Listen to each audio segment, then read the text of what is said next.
السلام علیکم ورحمۃ اللہ وبرکاتہ الحمدللہ رب العالمین والصلاة والسلام علی اشرف الانبیاء والمرسلین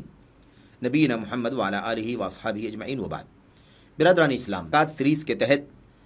زکوٰۃ کے فوائد اور مصالح پر جو گفتگو ہو رہی ہے، اس حوالے سے ایک بات یہ ہے، زکوٰۃ کے فوائد میں سے ایک فائدہ یہ بھی ہے، صدقہ، زکوٰۃ، انفاق، اس کے فوائد میں سے ایک فائدہ یہ ہے کہ زکوٰۃ اور صدقے اور انفاق کے ذریعے سے اس کے نتیجے میں قبر کی حرارت اور قیامت کے دن کی شدت کی گرمی سے انشاءاللہ تبارک و تعالیٰ بندے کو راحت اور نجات ملے گی۔ ہم اور آپ جانتے ہیں کہ قبر کے اندر بھی اللہ تبارک و تعالیٰ کا عذاب ہوگا، اللہ تبارک و تعالیٰ قبر کے اندر بھی جہنم کی گرمی اور شدت اور حرارت کے ذریعے سے بندے کو عذاب دے گا۔ اس طریقے سے قیامت کے دن کے بارے میں تو ہر آدمی جانتا ہے کہ کس قدر گرمی کی شدت ہوگی، تمازت ہوگی سورج کی، اور کس طرح سے لوگ نفسی نفسی کے عالم میں ہوں گے۔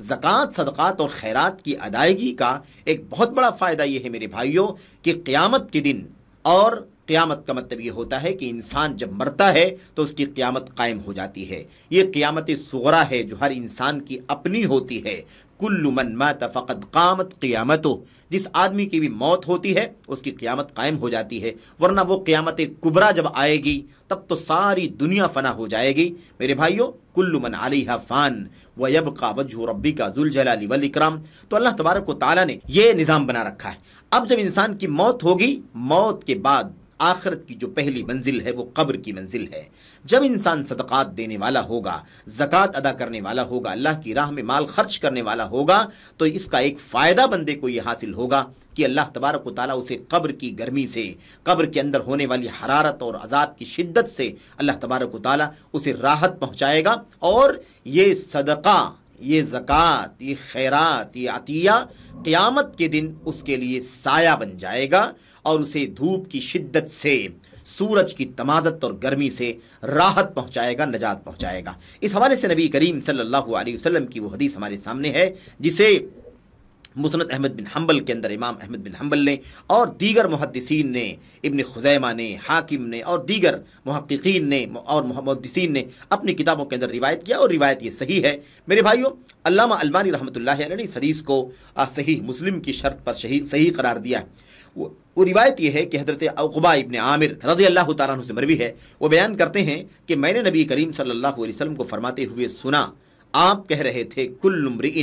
فی ظل صدقتہ حتی یفصل بین الناس او قال حتی یحکم بین الناس۔ اللہ کے نبی نے فرمایا، ہر آدمی قیامت کے دن اپنے صدقے کے سائے میں ہوگا، اپنے صدقے کے سائے میں رہے گا، حتی یفصل بین الناس، یہاں تک کہ لوگوں کے درمیان فیصلہ کر دیا جائے، یا حتی یحکم بین الناس، لوگوں کے درمیان حکم فیصلہ ہو جائے، یعنی لوگوں کا فیصلہ، جنت کا، جہنم کا، یہ سلسلہ چلتا رہے گا۔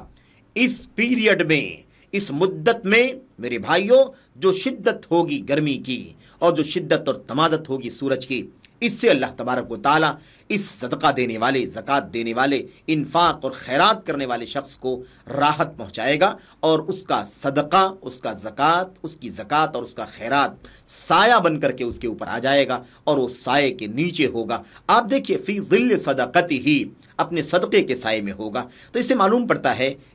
پڑتا ہے کہ یہ ایک بہت بڑا فائدہ ہے، بہت بڑا فائدہ ہے میرے بھائیوں۔ یہی وجہ ہے کہ سلف صالحین اس قدر حرص کرتے تھے، اس قدر لالچ کرتے تھے صدقہ دینے کے سلسلے میں، عطیہ کرنے کے سلسلے میں، خیرات کرنے کے سلسلے میں، کہ جس کی جو حیثیت ہوتی تھی وہ اپنی حیثیت کے مطابق چھوٹا بڑا صدقہ کرتا تھا۔ کسی کے پاس زیادہ مال نہیں ہے تب بھی کوئی بات نہیں، جو حیثیت ہے اس کے حساب سے مال خرچ کرے۔ اسی لیے یزید جو ایک راوی ہیں اس حدیث کے، وہ بیان کرتے ہیں، کہتے ہیں ابو الخیر سے کوئی دن ایسا خالی نہیں جاتا تھا جس دن وہ کچھ صدقہ نہ کریں، ہر دن کچھ نہ کچھ صدقہ کرتے تھے۔ اگر ان کے پاس مال نہیں ہوتا، درہم نہیں ہوتا، دینار نہیں ہوتا، تو چاہے وہ ایک چھوٹا سا ٹکڑا کیک کا صدقہ کر دیتے، یا ایک پیاز ہی اللہ تبارک و تعالیٰ کی رضا کے لیے کسی ضرورت مند کو دے دیتے، یا کوئی اور ایسی چھوٹی چیز وہ اللہ تبارک و تعالیٰ کی رضا کے لیے بطور صدقہ دے دیا کرتے تھے۔ تو اس سے معلوم پڑتا ہے کہ سلف صالحین جو تھے وہ اس کی لالچ میں رہا کرتے تھے۔ اللہ کے نبی علیہ السلام کی ایک اور حدیث میں ہے الفاظ، اللہ کے نبی نے فرمایا، ان ظل المؤمن یوم القیامت صدقتہ، قیامت کے دن مومن کا سایہ اس کا صدقہ ہوگا۔ قیامت کے دن مومن کا سایہ اس کا صدقہ ہوگا۔ میرے بھائیوں، ایسے ہی اللہ کے نبی علیہ السلام نے ایک دوسری حدیث کے اندر ارشاد فرمایا، صدقہ دینے والے کو قبر کی حرارت سے بچائے گا، قبر کی حرارت کو، قبر کی گرمی کو بجھا دے گا۔ صدقہ اپنے صدقہ دینے والے کو قبر کی گرمی سے بچا لے گا، اور مومن قیامت کے دن اپنے صدقے کے سائے میں ہوگا۔ میرے بھائیوں، نبی کریم صلی اللہ علیہ وسلم کی یہ حدیثیں اور اس معنی کہ اور بھی جو بہت ساری حدیثیں ہیں، جس میں سے ایک مشہور حدیث وہ ہے، اللہ کے نبی علیہ السلام نے فرمایا تھا 7 قسم کے لوگ قیامت کے دن عرش الہی کے سائے میں ہوں گے۔ اسی میں اللہ کے نبی علیہ السلام نے اس شخص کا بھی نام لیا تھا کہ وہ آدمی جو اللہ تبارک و تعالیٰ کی رضا کے لیے ایسے صدقہ کرے اخلاص کے ساتھ کہ اس کے دائیں ہاتھ نے جو صدقہ دیا ہے اس کے بائیں ہاتھ کو بھی نہ معلوم پڑے۔ میرے بھائیوں، ایسے شخص کو بھی اللہ تبارک و تعالیٰ قیامت کے دن اپنے عرش کے سائے میں میرے بھائیوں جگہ عطا فرمائے گا۔ تو بہرحال اس معنی کہ اور بھی بہت ساری حدیثیں ہیں، بہت ساری دلیلیں ہیں۔ خلاصہ کلام یہ ہے کہ زکوٰۃ کے فوائد میں سے ایک فائدہ یہ ہے کہ اس کے نتیجے میں اللہ تبارک و تعالیٰ بندے کو قیامت کے دن اور قبر کے اندر بھی گرمی سے، حرارت سے، تمازت سے نجات دے گا، اور یہ صدقہ خیرات زکوٰۃ اس کے لیے سایہ بن جائے گا۔ اللہ تبارک و تعالیٰ ہمیں زکوٰۃ کی ادائیگی کی توفیق عطا فرمائے، اپنی حیثیت کے مطابق صدقات و خیرات کرنے کی توفیق عطا فرمائے، آمین یا رب العالمین۔ وصلی اللہ وسلم وبارک علی نبینا محمد وعلی آلہ وصحبہ اجمعین۔ السلام علیکم ورحمۃ اللہ وبرکاتہ۔